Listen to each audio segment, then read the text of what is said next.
달러의 실현, 신뢰의 시험. 달러는 수차례 전쟁과 경제 위기를 겪으며 여러 차례 흔들렸지만 동시에 새로운 힘을 축적해 나갔다. 신뢰가 무너질 때마다 어김없이 위기는 찾아왔고 그 속에서 달러 체제의 취약성과 회복력은 동시에 함께 드러났다. 드골의 도전과 브렌턴 우주 체제의 붕괴. 1960년대 프랑스 대통령 샤를 드골은 제2차 세계대전 이후 미국이 주도하던 세계 통화체제에 도전했다. 일반적으로 금은 자본이 안전하다고 여기는 곳으로 이동하지만 이 경우는 달랐다. 정치적 긴장 속에서 프랑스는 미국에 보관 중이던 금을 본국으로 송환한 것이다. 1965년 드골 대통령은 유럽 공동체 이사회에서 자국 장관들을 철수시켜 사실상의 거부권을 행사했다. 이는 이른바 빈의자 위기라 불렸다. 배경에는 유럽 정치 통합을 둘러싼 갈등이 있었다. 당시 유럽을 반연방제로 만들려는 움직임이 있었고 드골은 일정 수준의 통합에는 동의했지만 집행위원회가 초국가적 중앙국가 혹은 연방화를 추진하는 데에는 반대했다. 1961년 드골은 초국가적 요소를 배제한 피우세 플랜을 제안했다. 프랑스, 영국, 미국이 참여하는 3국 디렉토리를 통해 국가들의 연합을 만들자는 구상이었다. 그는 이 시내에서 프랑스의 영향력이 줄어드는 것을 우려했다. 그러나 퓨세 플랜은 실패했고 드골은 영국의 이 시 가입을 거부했다. 이후에 집행위원회는 공동농업정책 유럽의회 집행위원회를 결합하려는 제안을 다시 내놓았다. 드골은 CAP의 창설, 즉 공동농업정책의 창설과 시행에는 찬성했지만 의회의 권한 확대, 집행위원회의 강화, 연방화 및 중앙집권화, CAP 재정권 부여 등은 거부했다. 그는 프랑스가 이 시에 참여하려면 다수결 투표와 거부권이 보장되어야 한다고 주장했다. 그러나 요구가 받아들여지지 않자 프랑스 대표단은 이사회에서 철수했고 결국 빈의자 위기가 초래되었다. 위기를 봉합하기 위해 1966년 1월 룩셈부르크 협정이 체결되었으나 같은 해 6월 드골은 프랑스 군대를 나토에서 철수시키는 충격적 결정을 내렸다. 프랑스는 정치적으로 나토에 남아 있었으나 사실상 그 기능과 미래에 의문을 던진 셈이었다. 1963년부터 1966년까지 프랑스는 비밀리에 비드 구세 작전을 실행해 영란은행과 뉴욕 연준에 보관 중이던 금 3,313톤을 본국으로 송환했다. 프랑스는 달러를 금으로 전환해 보유했기 때문에 브렌턴 우주 체제하에서 달러 가치가 금에 비해 96% 하락했을 때 큰 이익을 거두었다. 이후에 1966년 런던 금풀에서 탈퇴해 미국에 더 큰 손실을 안겼다. 이러한 프랑스의 행동은 금 회수 사태를 촉발시켰다. 독일은 이미 1200톤의 금을 회수했고 스위스도 금을 매입했으나 정치적 파장을 피하기 위해 조용히 움직였다. 1971년 금 태환 창구가 닫히기 직전 영국은 30억 달러에 달하는 금 전환을 요청했다. 이는 닉슨이 최종 결단을 내리는 계기가 되었을 가능성이 크다.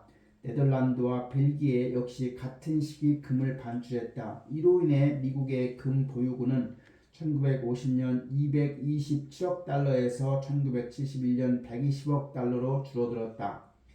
당시 닉슨은 투기자들이 미국 달러에 대한 대전면전을 벌이고 있다며 달러를 보호하기 위해 대담한 조치를 취하겠다고 선언했다. 마침내 1971년 8월 15일 그는 코놀리 재무장관에게 금 창구 폐쇄를 지시했고 달러의 금 태환은 종료되었다. 이는 달러와 금의 연결 고리를 끊는 조치로 브렌턴 우주체제의 공식적 종말을 의미했다. 프랑스의 행동은 금 창구 폐쇄의 직접적 촉매였지만 유일한 원인은 아니었다. 그러나 본질적으로 각국이 금을 회수하려는 이유는 정치적 문제로 귀결된다. 드골은 당시 미국 달러가 엄청난 특권적 지위에 있다고 비판하며 달러에 타격을 가하려 했다.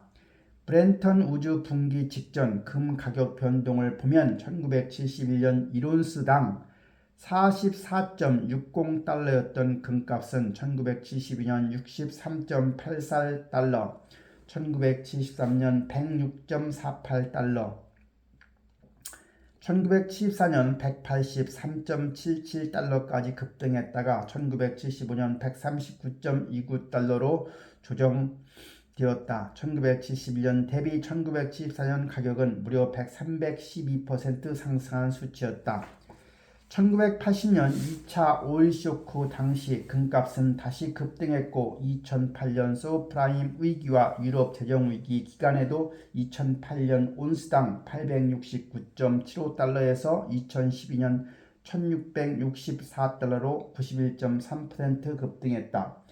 금 가격과 달러 가치의 상관관계는 이후에 상세히 다루겠지만 한 가지 분명한 점이 있다.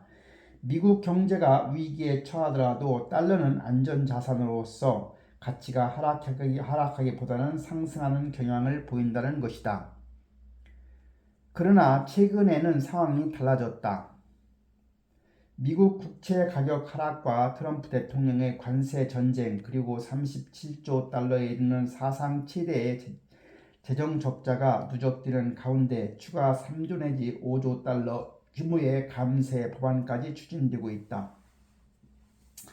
이에 따라 장기 국채 금리가 상승하며 달러의 기축통화 지위가 다시 흔들리고 있다. 그 결과 2025년 9월 28일 기준 금 가격은 트라이 온스당 3,776.3달러를 기록했다. 2003년 미중 환율 개혁 압박과 일본의 구상 2003년부터 2005년은 미국과 중국 간 환율 제도 개혁 문제가 집중적으로 논의된 시기였다. 중국은 1978년 시장 개방 이후 달러 고정 환율제를 유지해 왔는데 미국은 이를 환율 조작으로 규정하며 자유 변동 환율제로의 전환을 강하게 요구했다. 같은 시기 일본은 아시아 이완 위기 경험을 바탕으로 아시아 통화 바스켓 논의에 주목했다. 일본은 새로운 아시아 공동 통화를 주장했으며 이를 위해 중국의 환율 제도 개혁을 아시아 기축 통화 구상의 계기로 삼으려 했다. 에지 오가와와 켄타로 가와사키는 2003년 논문에서 아시안5 한국, 중국이 공통 통화 지역을 형성할 수 있으며 이 경우 달러보다 통화 바스켓이 더 적합하다고 분석했다. 이러한 일본의 주장이 중지적 성격을 띄었다면 미국의 입장은 단호했다.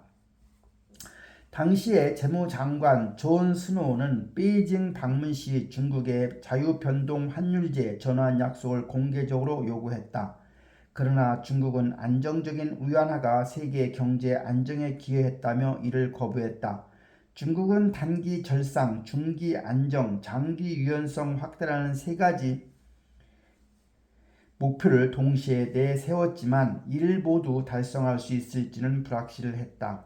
결국 논의는 두 가지 딜레마로 귀결된다. 첫째, 위안화 절상을 자본거래 자유화 이유로 미루면 세계는 왜곡된 위안화와 장기간 함께 해야 한다. 둘째, 금융 시스템이 정비되기 전에 자유변동 환율제와 자본 자유화를 강요하면 아시아 이완 위기의 교훈을 무시하는 결과가 된다.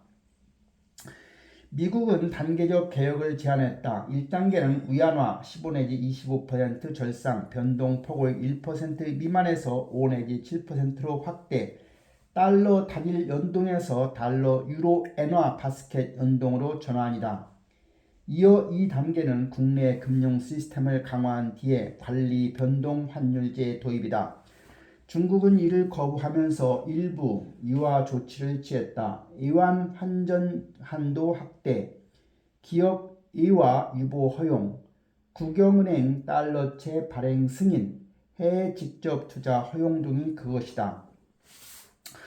또한 부가가치세 수출 환급률을 15%에서 11%로 낮추고 본토 거주자와 일부 금융기관의 해외 증권 매입을 제한적으로 허용했다. 이는 위안화 절상 압력을 완화하기 위한 조치였다. 이러한 점진적인 개혁은 단기적으로 수출과 고용 충격을 줄이는 데 유리했지만 국제 사이의 불만을 해소하는 효과는 크지 않았다. 위안화 저평가는 국제 수지 흑자와 위안 보유의 급증을 초래했으며 투기 자본 유입 위험도 높였다. 이미 대출 확대와 통화 공급 증가로 과열된 상황에서 추가 자본 유입은 위험을 가중시킬 수밖에 없었다. 이에 비해 중간 규모 절상은 위안화 왜곡을 즉시 해소하고 투기적 자본 유입을 차단하며 보호주의 압박을 완화하는 장점이 있었다. 또한 중국이 환율을 인위적으로 조작하지 않는다는 신호를 국제사회에 전달해 글로벌 불균형 해소에도 기여할 수 있었다. 당시 미국의 요구는 즉각적 전면 자유 변동이 아니라 시장 압력에 따른 위안화 절상과 일정한 변동폭 확대였다. 중국도 언젠가 환율 개혁이 필요하다는 점은 인식하고 있었으나 달러 고정 환율제를 유지하면서 점진적 완화를 선택했다. 결국 중국의 선택은 단순한 개혁을 넘어 달러 기축 통화 체제에 대한 도전으로 해석될 수 있었다. 두 번째 실현, 중국이 초강수를 둔다면 미국과 일본 등 주요국이 1979년 이후 달러화의 고정한 환율 운용을 유지해오던 중국에 대해 시장 개입 축소와 조정을 요구하자 중국은 이에 반발했다. 다만 타협안으로 2003년 달러 단일 연동제에서 벗어나 기축통화 바스켓 도입 필요성을 제기했다. 이는 당시 중국이 직면한 경제 현실을 반영한 조치였다. 첫째, 달러 연동제하에서 위안화 저평가가 고착되어 무역 흑자와 외환 보유고가 급증하고 있었다. 둘째, 절상 기대에 따른 단방향 자본 유입이 금융 불안을 키우고 있었다. 셋째, 미국의 막대한 적자와 중국의 과잉 흑자가 글로벌 불균형을 심화시키며 국제사회, 특히 미국, 유럽의 압력이 거세지고 있었다. 이에 따라 중국은 점진적 환율 제도 개혁을 추진하기 시작했다. 핵심은 두 가지다. 첫째, 달러뿐만 아니라 유로, 엔 등 주요 통화로 구성된 바스켓의 위안화를 연동해 무역 가중 환율의 안정성을 높이고 단일 통화 의존을 줄이는 것이다. 둘째, 완전 자유 변동은 시기상조로 보고 바스켓 도입 후에 시장 기능을 단계적으로 확대하겠다는 전략이다. 이 구상은 2005년 7월 21일 인민은행이 달러 고정제에서 참고 바스켓 기반 관리 변동 환율제로 전환을 발표하면서 현실화되기 시작했다. 이 시스템은 주요 교역 상대국 통화를 기준으로 일정 폭 내 변동을 허용하며 점진적 금융 자유와 국제화의 기반이 되었다. 동시에 이 바스켓 연동은 달러 기축 지위에 대한 간접적 문제 제기로 해석되었고 프랑스, 오펙 등에서 일정 부분 지지를 얻었다는 점도 주목된다. 한편 중국은 미국의 개혁 압박에 대응할 또 다른 수단을 보유하고 있었던 것으로 보인다. 2005년 6월 말 기준 미국 재무부 자료에 따르면 중국은 약 3,100억 달러의 미국 국채를 보유했다. 이는 외국인 보유의 약 15.2%로 당시 중국은 일본에 이어 두 번째로 큰 보유국이었다. 2005년 중국의 미국 MBS 주택담보보증권 보유량은 정확한 공시가 없지만 2003년부터 2008년 사이 중국의 미국 기관 MBS 보유 비중이 2%에서 47.7%로 급증했다는 추정이 있다. MBS는 여러 주택담보대출을 묶어 유동화한 채권으로 투자자들 이자 수익을 기대한다. 가정적으로 만약 중국이 2005년 어느 시점 런던 시장에서 수백억 달러 규모의 MBS를 익명 매각했다면 파급 효과는 적지 않았을 것이다. 3년 뒤에 미국발 서브프라임 부실 사태와 무관하다고 단정하기 어렵다는 문제 제기가 가능하다. 약 10년 후인 2024년 6월 30일 기준 외국인이 MBS를 포함한 미국 ABS 자산담보부 증권 보유 규모는 약 1조 5,880억 달러다. 중국의 정확한 규모는 공개되지 않았지만 과거 외환 보유고 다별량 전략의 일환으로 MBS에 적극 투자한 점을 감안한다면 상당한 비중 보유 가능성이 있다. 특히 모기지 리포트 등에 따르면 2024년 말 중국의 MBS 보유가 전년 대비 8.7% 감소했고 2025년 초에는 감소폭이 20%에 이르렀다는 분석이 있다. MBS가 대량 매도되면 가격 하락, 수익률 상승, 모기지 금리 상승, 주택 수요 위축, 시장 둔화로 경로가 작동할 수가 있다. 2008년 위기는 이 경로가 전면적 급진적으로 전개된 사례였다. 그렇다면 중국이 서브프라임 사태 이전에 조용히 매도했다는 확정적 증거가 있는가? 일부는 2003년 이후 점진적 축소 가능성을 지적하지만 공개적으로 확인된 정확한 수치 시점은 없다.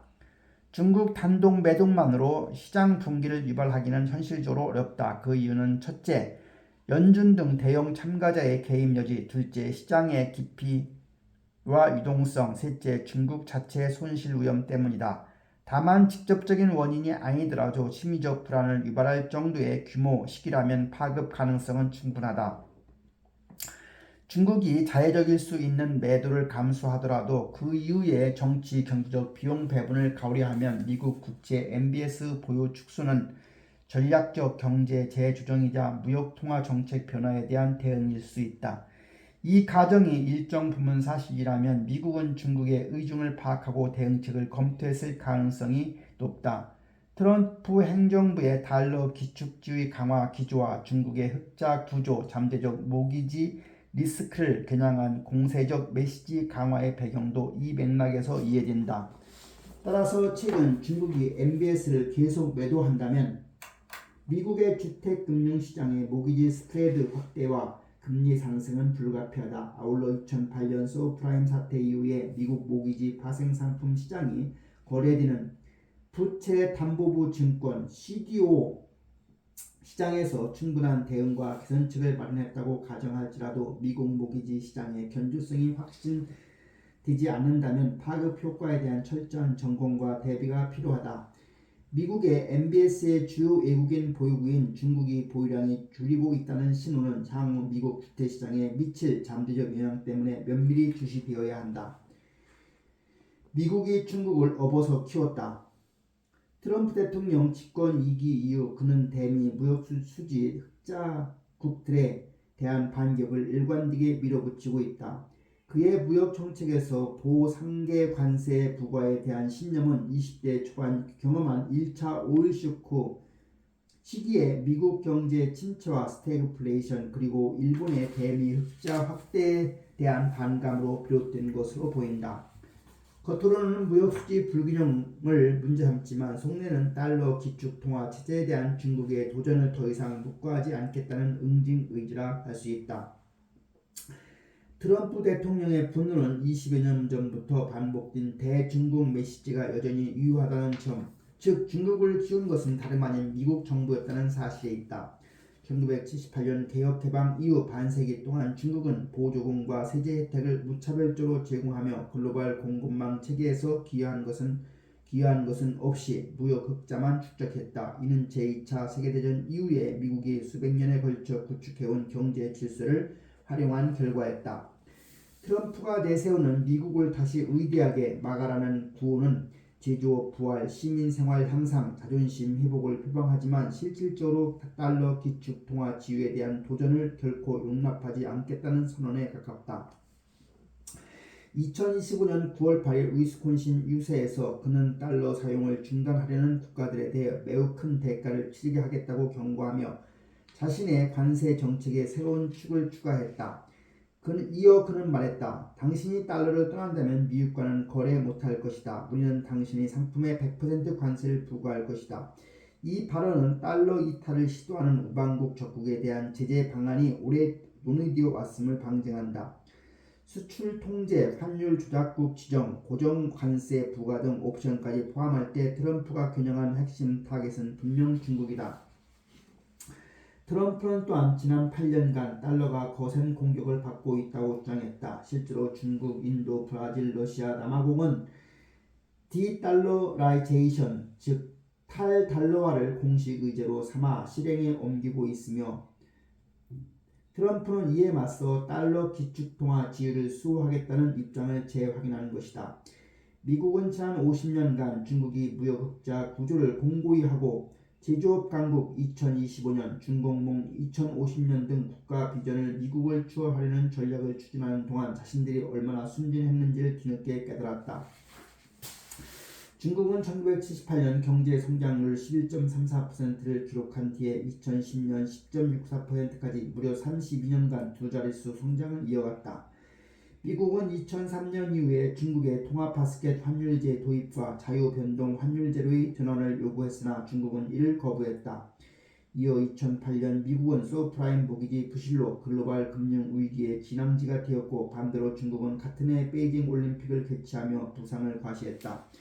이는 미국이 중국을 업어 키웠음을 단적으로 보여주는 대목이었다. 중국의 세기가 도래하다. 수년 동안 사람들은 이른바 중국의 세기, 차이나 센츄리 도래를 예견해왔다. 이는 중국이 막대한 경제 기술 잠재력을 활용해 미국을 추월하고 세계 권력의 중심축을 베이징으로 이동시키는 상황을 의미한다. 14억 인구의 규모 경제가 소득 증가와 생산성 향상으로 이어지며 범위의 경제와 밀도의 경제로 진화, 양이 곧 질이라는 역학이 강화되어 있기 때문이다. 어쩌면 중국의 세계는 이미 시작되었는지 모른다. 트럼프는 이 점을 경계하고 있을 가능성이 크다. 역사가들이 돌아볼 때 중국이 미국을 앞지르기 시작한 전환점을 트럼프 2기 초반으로 지목할 수도 있다. 따라서 대중무역전쟁이 잠정 시즌에 들어갔다고 해서 질서 있는 변화가 진행 중이라고 단정하는 것은 위험하다. 대EU 무역전쟁이 소강상태라는 이유로 트럼프 목적이 달성되었다고 보는 판단도 성급하다. 트럼프 대통령은 이는 곧바로 승리로 선언했지만 이는 오히려 트럼프 행정부와 미국인이 안고 있는 구조적 문제를 드러낼 뿐이다. 정치적 레토릭에 그칠 가능성도 있다. 소비 중심의 미국 경제와 생산 중심의 중국 경제라는 비대칭적 구조에서 미국이 점점 불리해지고 있기 때문이다. 중국의 GDP가 미국을 턱밑까지 추격한 상황에서 대중 관세 전쟁만을 분석하는 것은 본질을 비껴가는 근시안적인 접근일 수 있다. 더구나 많은 이들은 트럼프가 지난 2.5세기 동안 축적된 미국의 권력 혁신 기반을 스스로 약화시키고 있다고 본다. 고율 관세는 미국 기업의 글로벌 시장 공급망 접근을 위협하고 공공연구 자금 축소와 대학 약화는 인재 유출을 부추길 수 있다. 청정에너지, 반도체, 제조 등 첨단 프로그램을 축소하려는 시도는 소프트 파워를 훼손하며 그 피해는 궁극적으로 미국으로 돌아온다. 반면에 중국은 철강, 알루미늄, 조선, 배터리, 태양광, 전기차, 풍력, 터빈, 드론, 5G 장비, 소비자, 전자, 의약, 원료, 고속, 열차 등 다수 산업에서 세계 생산을 선도하고 있다. 2030년까지 전 세계 제조업의 45%를 차지할 것이라는 전망도 있다. 베이징은 미래의 승리를 위해 집중과 집행을 강화하고 있다. 2025년 3월 양자 컴퓨팅, 로보틱스 등 최첨단 분야에 1380억 달러 규모 국가 VC 펀드를 발표, 공공 R&D 예산도 증액했다. 사회 인프라 투자 확대는 가시적 성과로 이어지고 있다. 딥시크가 2025년 1월 AI 챗봇을 출시했을 때 미국은 중국의 AI 경쟁력을 체감했고 당일 엔비디아 주가가 17% 급락하기도 했다. 미국에게 스푸트니크 모멘트는 이미 여러 차례 있었다. 트럼프의 정치적 동맹인 일론 머스크가 한때 조롱했던 바이두는 테슬라를 제치고 글로벌 전기차 판매 1위에 올랐고 세계 곳곳에 공장을 신설했다. 3월에는 포드, GM, 폭스바겐의 시가총액의 합을 넘어서는 가치를 기록하기도 했다. 중국은 암 치료 등 신약 개발에서도 선도권을 강화하고 있으며 2023년에는 전 세계를 합친 것보다 많은 산업용 로봇을 설치했다. 반도체에서도 화웨이의 기술 돌파를 축으로 자립적 공급망을 빠르게 구축하고 있다. 핵심 기술과 산업이 상호 연계된 선순환 구조를 형성하고 있다는 점이 중요하다. 문제는 미국이다. 미국과 트럼프 대통령은 관세에 집착하는 경향을 보인다. 더 큰 전략적 구상이 있더라도 정교한 전략 전술이 뚜렷하지 않다는 비판이 가능하다. 전통적 동맹과의 균열은 역량의 합을 줄이고 미중 경쟁에서 아마추어적 대응이라는 인상을 남긴다. 중국을 값싼 공산품 공장으로 보는 시대착오적 인식은 위험하다. 중국은 제3계 EU의 경제 대국일 뿐만 아니라 과학기술 분야의 인적 물적 자본에서 미국을 위협하는 영역이 빠르게 늘고 있다. 미국은 깨달아야 한다. 관세 무역 압박만으로 중국의 국가 주도 전략을 포기시키기는 어렵다. 중국은 오히려 전략을 강화하며 첨단 산업 지배를 위한 맨해튼 프로젝트 수준의 집중을 지속하고 있다. 물론 중국도 장기 부동산 침체, 노동력 감소, 고령화라는 구조적 도전에 직면하는 것은 사실이다. 일각의 중진국 함정, 급격한 몰락 전망과 달리 14억 인구 혼합경제, 국가주도 체제는 정책 전환과 자원 재배치의 전략적 유연성을 보유하고 있다. 따라서 트럼프가 관세 같은 단기 처방에 집착하면 미국의 강점을 스스로 훼손하고 오히려 중국 중심 세계의 도래를 앞당길 위험이 있다. 현 글로벌 질서가 지속될 경우 중국이 자동차, 반도체, MRI, 상업용 항공기 등 고급 제조를 광범위하게 지배할 가능성이 높다.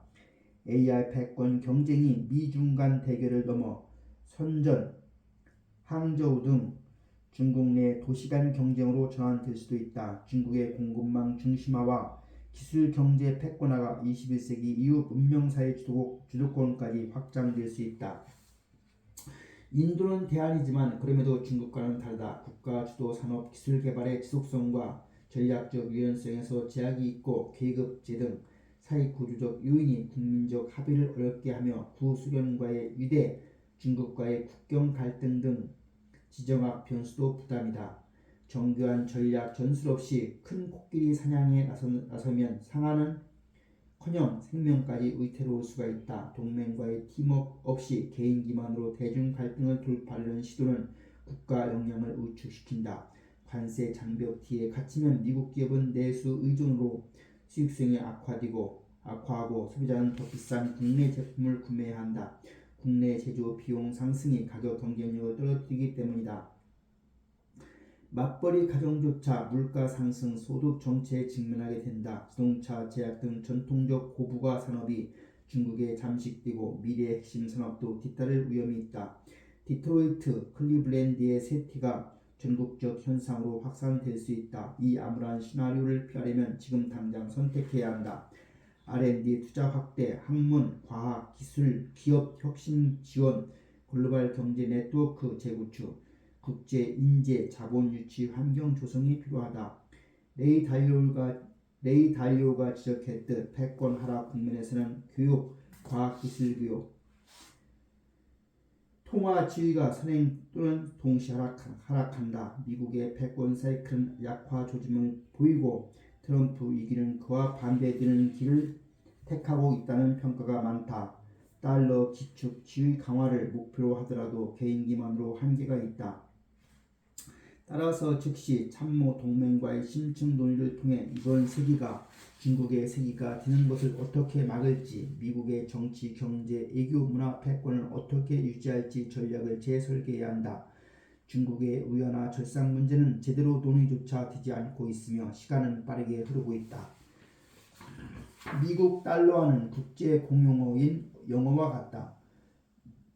세계 기축 통화로서 미국 달러와의 지위에 어떤 위협이 존재하는가를 두 명의 저명한 경제학자의 견해를 통해 점검한다.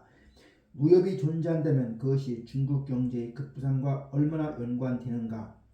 존재하지 않는다면 불필요한 우려를 거둘 수 있는가가 본문의 질문이다. 그렇다면 트럼프 대통령의 달러화는 개인의 신념인가?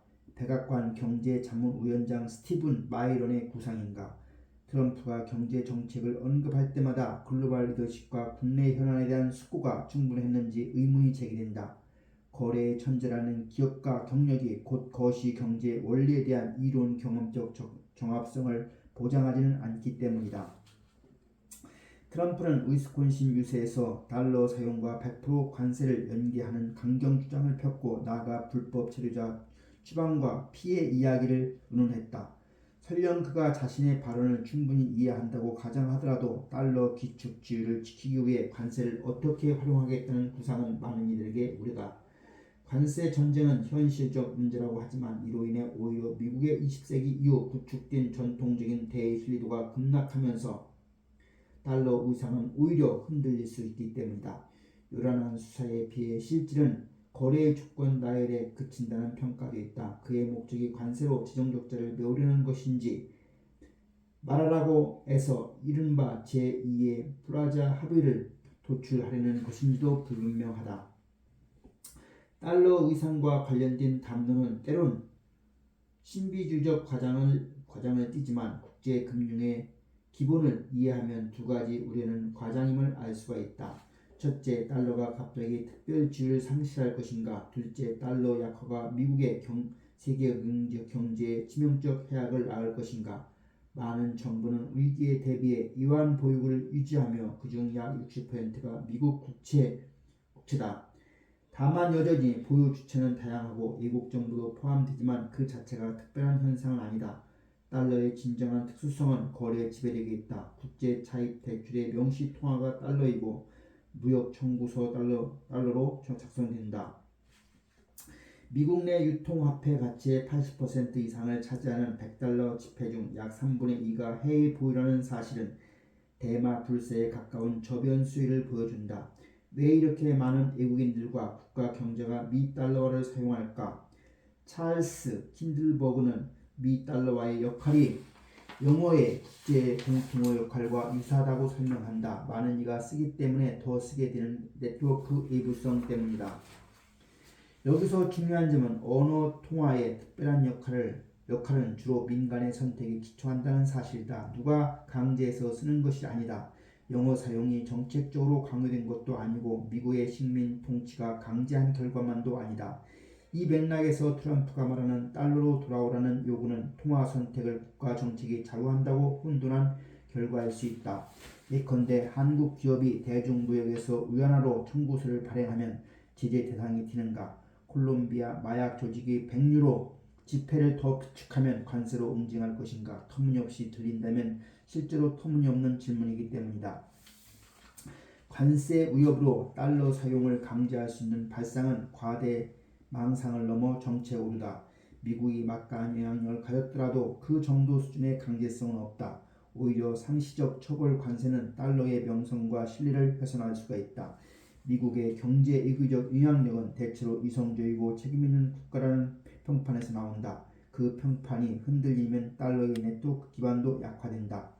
역사적으로 미국은 2차 세계대전 승전국으로 금과 자원을 축적했고 44개국이 참여한 브렌턴 우주체제 설계의 주도권을 잡았다. 전후 복구 재정 자원 조달에 보이지 않는 리더십이 미국에 물려보였다. 달러는 그 과정에서 기축통화가 되었고 근본의 붕괴 이후에 자유변동 환율 체제 아래에서도 가장 활발한 상품 자본의 흐름과 심도 깊은 금융시장이 달러 강세의 기반을 제공했다. 중국의 1대1로와 제조 2025가 비전이었다면 미국은 책임과 의무로 시스템을 지탱한 셈이다. 따라서 달러 기축 지위의 분기를 단기로 점치는 것은 기후에 가까우며 공든탑이 쉽게 무너지지는 않는다. 이것은 폴 크루먼의 견해다. 다만 필자가 이 견해에 전면 동의하기는 어렵다. 달러의 네트워크의 지위는 견고하지만 평판 제도 개방성이라는 신뢰 자본에 의존한다. 처벌 관세의 상시와 제도적 예측 가능성 약화, 동맹과의 균열은 민간의 자발적 선택을 훼손할 수가 있다. 달러는 자연법처럼 강제보다 관습, 신뢰, 편익으로 유지되는 국제 공용어다. 영화가 그렇듯 달러는 쓰는 사람이 많아서 더 쓰이는 통화이지만 그 생태계를 지탱하는 품질을 깎아먹으면 네트워크는 다른 균형으로 이동할 수가 있다. 과도한 특권, 미 달러화의 지배 역사. 제2차 세계대전 이후 수십 년간 미국은 세계 금융 시스템의 중심에 자리했다. 국제무역의 결제 통화는 달러였으며 글로벌 금융 인프라 또한 미국을 축으로 구축되었다. 이 상황은 종종 과도한 특권이라 불린다. 미국은 달러 기축통화 지위 덕분에 시뇨리지 효과라는 이점을 누린다. 즉, 더 낮은 차입 비용, 다른 나라들이 접근하기 힘든 글로벌 정보 접근권, 적국을 제재할 수 있는 독보적 권한을 가진다.